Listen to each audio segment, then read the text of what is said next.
मित्रों, नमस्कार।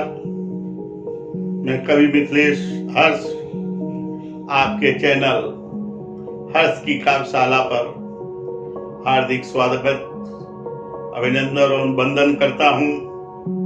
नित्य की बात आज भी मैं अपनी स्वरचित पुस्तक यज्ञशाला से कुछ पद्यांश लेके आया हूँ जो वास्तव में जीवन में प्रेरणादायक हैं, जीवन में सुधार ला सकते हैं। हालांकि मैं मानता हूं जो सभी लोग जीते हैं वो सभी यही कहते हैं हमारा जीवन तो खराब नहीं है, लेकिन ऊपर वाला सब देखता है कि तुम कैसे कर्म कर रहे हो। इसलिए सदग्रंथों की रचना की गई है, वेदों की रचना की गई है, रामायण की रचना की गई है और गीता सब ग्रंथों की शिरोमणि उसकी रचना की गई है। तो आइए यज्ञशाला के बंद से और प्रारंभ करने से पहले पुनः निवेदन कर दें कि अगर हमारे ये पद्यांश, हमारे ये रुबाइयाँ अगर आपको पसंद आए तो आप इन्हें लाइक करें, सब्सक्राइब करें, कमेंट्स करें और शेयर करें। देखिए, यज्ञशाला का आनंद लेते हैं। जीवन ज्योति जलाओ जग में, फैले जग में उजियाला।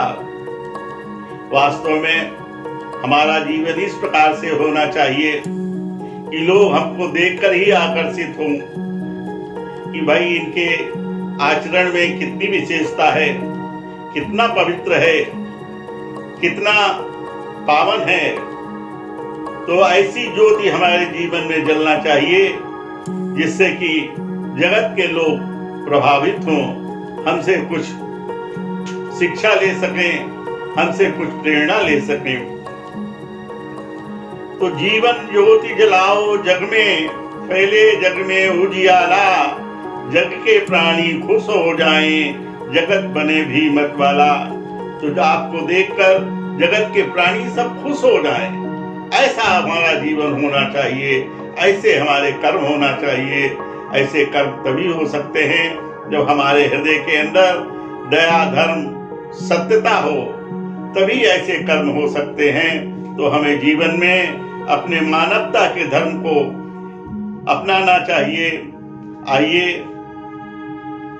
जीवन ज्योति जलाओ जग में, फैले जग में उजियाला।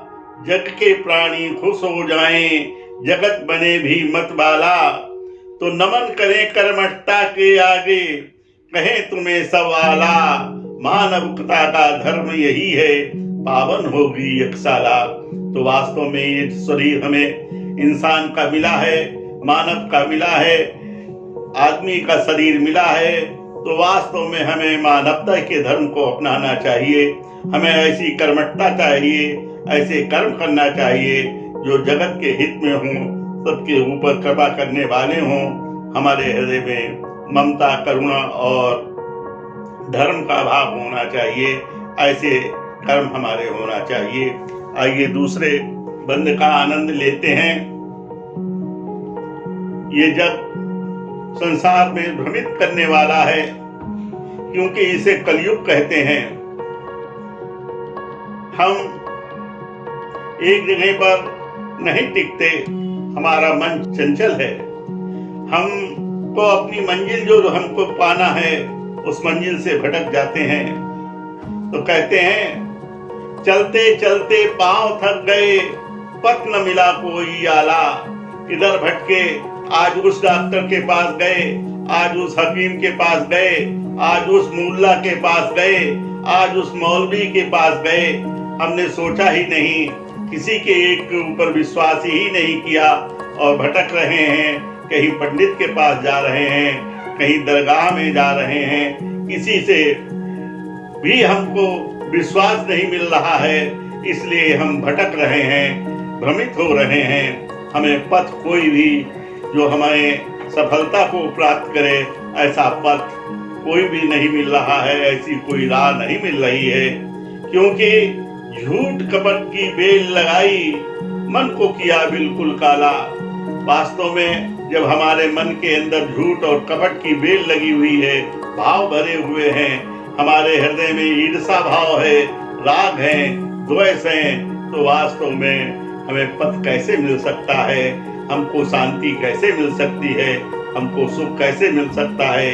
इसीलिए आज कहीं मौलवी के पास जा रहे हैं तो किसी पंडित को जन्म पत्री दिखा रहे हैं, तो किसी दरगाह पे जाकर चादर चढ़ा रहे हैं, किसी एक के ऊपर विश्वास ही नहीं है। तो चलते चलते पांव थक गए, पथ न मिला कोई आला, झूठ कपट की बेल लगाई, मन को किया बिल्कुल काला। मैं के मद में चूर हो गए, ज्ञान न मिला कोई देने वाला। वास्तव में हमारे अंदर जब अहंकार आ जाता है तो हमको कुछ नहीं दिखाई देता है। मैं सब कुछ मैं हूँ, मैं सब करता हूँ। वास्तव में करने वाला तो कोई और ही है। तुम तो निमित्त हो, तुम तो माध्यम हो जो करने वाले हो। करवाने वाला तो कोई और ही है। उसकी मर्जी के बिना एक पत्ता भी नहीं हिल सकता। तो मैं के मद में चूर हो रहे, ज्ञान ना कोई देने वाला। आज संसार में आपका कोई भला चाहने वाला नहीं है। तो क्या करना चाहिए कि अपने जीवन को हमें सरल बनाना चाहिए। सबके प्रति दया और धर्म की, करुणा की, ममता की भावना रखना चाहिए। तभी हमारा जीवन सफल हो सकता है और ये पावन जीवन रूपी यज्ञशाला पावन हो सकती है। वास्तव में जब हम कोई गलत काम करते हैं तो हमारे हृदय में भय व्याप्त हो जाता है। भय हमारे हृदय में हमारे मनोबल को खत्म कर देता है। हमारी उन्नति जो हमको मिलने वाली है वो खत्म हो जाती है। संशय अगर रहता है कि अरे हम ये काम करेंगे तो सफल होंगे या नहीं, ये काम करेंगे तो क्या होगा, उन्नति मिलेगी नहीं, कहीं ऐसा ना हो कि इसमें असफलता मिले, ये काम फेल हो जाए, हमारे करोड़ों की लगी हुई संपत्ति बर्बाद हो जाए। वास्तव में जब हमें ईश्वर के ऊपर विश्वास ही नहीं है, हमारे अंदर साहस ही नहीं है, हमारे अंदर मनोबल ही नहीं है, तो ऐसा भय हमारे हृदय में व्याप्त हो जाएगा ही। तो देखिए, इसी भाव को एक बंद में सजोया है कि भय को आज निकाल फेंक दो, जो तुमने उर में पाला, जो तुमने हृदय में भय को पाला है उसे निकाल कर फेंक दो। उससे कोई भी फायदा नहीं। भय क्यों हूं? भय किसी बैरी से अगर से आपकी दुश्मनी हो जाती है तो आप उस रास्ते से नहीं जाते। आपको भय लगता है कहीं ऐसा ना हो कि वो हमारे गोली मार दे। तो वास्तव में भय हमें हृदय में नहीं रखना चाहिए। अपने हृदय में हमें विश्वास को संचित करना चाहिए। संचित कर विश्वास मनोबल उन्नति जो देने वाला, विश्वास और मनोबल को संचित करें जो हमारे प्रगति को देने वाला है। संशय अगर रहेगा मन में, काम न कुछ बनने वाला।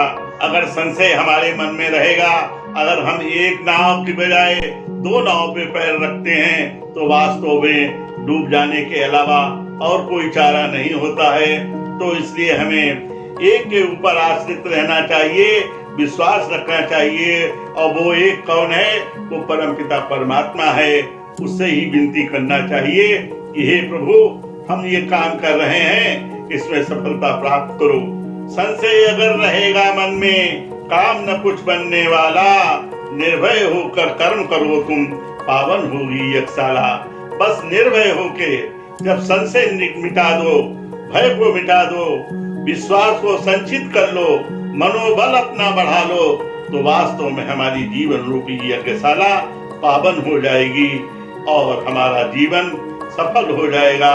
यहाँ भी सफलता मिलेगी और आगे भी हमको सफलता मिलेगी। इन्हीं शब्दों के साथ हम अपनी वाणी को विराम देने से पहले आपसे पुनः यही आग्रह करूंगा कि आपको अगर ये हमारे बंद, हमारे पद्यांश, हमारी रुबाइयाँ, हमारी रचनाएं अगर पसंद आई हों तो आप लाइक करें, शेयर करें और चैनल सब्सक्राइब करें। आपका ये काम हमारे अंदर ऊर्जा संचित करता है नई नई रचनाओं को। हालांकि बहुत इतने ज़्यादा कमेंट्स आ रहे हैं कि मैं आपसे कह नहीं सकता कि मुझको धन्यवाद देने तक के लिए बहुत टाइम निकालना पड़ता है। फिर भी मैं आपसे कहूँगा कि अगर आपको धन्यवाद या आभार न प्रकट कर पाए तो हताश ना हो। आपको हम हार्दिक बधाइयाँ देते हैं, हार्दिक शुभकामनाएं आपके लिए व्यक्त करते हैं। और लिखने से अच्छी भावना ही हृदय में जब पावन होगी तो उसी से आपके ऊपर भी एक नई ऊर्जा की संरचना होगी। वास्तव में इन शब्दों के साथ वाणी को विराम करते हुए जय हिंद, जय भारत, धन्यवाद।